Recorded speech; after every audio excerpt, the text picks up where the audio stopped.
আপনারা দেখছেন mkTelevision.net।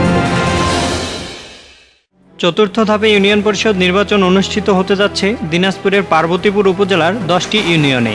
এরই মধ্যে সীমানা জটিলতার কারণে 2টি ইউনিয়নের নির্বাচন স্থগিত করেছেন নির্বাচন কমিশন।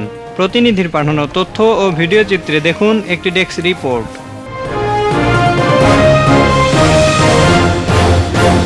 আগামী 7ই মে পার্বতীপুরে 75টি কেন্দ্রের 547টি বুথে ভোট গ্রহণ অনুষ্ঠিত হবে। নির্বাচনকে ঘিরে বিরামহীন প্রচারণা চালাচ্ছেন প্রার্থীরা। পোস্টারে সেয়ে গেছে চারদিক। ইউনিয়ন পরিষদ নির্বাচনীয় আমেজে মুখরিত পরিবেশ। নির্বাচনী প্রতীক নিয়ে মাঠ চষে বেড়াচ্ছেন আওয়ামী লীগ, বিএনপি, জামাত সহ স্বতন্ত্র প্রার্থীরা। এছাড়া চেয়ারম্যান 31 জন, সংরক্ষিত আসনে 99 জন এবং সাধারণ 267 জন প্রার্থী প্রতিদ্বন্দ্বিতা করছেন।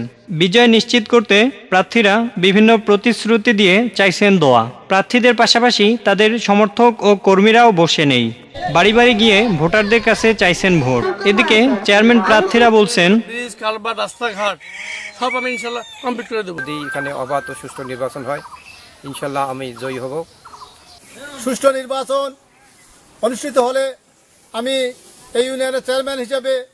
তেমনি চেয়ারম্যান প্রার্থীদের পাশাপাশি মেম্বার পদপ্রার্থীরাও চালাচ্ছেন গণসংযোগ। তারা বলছেন, যদি মেম্বার হয় তাহলে আমি জনগণের সেবা করব। চাই আমাকে দোয়া করে এই ওয়ার্ডে মেম্বার আস্থা আছে, এই হিসেবে আমি জয়ী হব।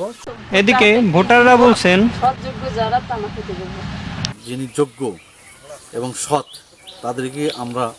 এবার উপজেলায় মোট ভোটার সংখ্যা 1,82,156 জন। প্রচারের মাধ্যমে হাড্ডাহাড্ডি লড়াই করছেন চেয়ারম্যান ও মেম্বার পদপ্রার্থীরা।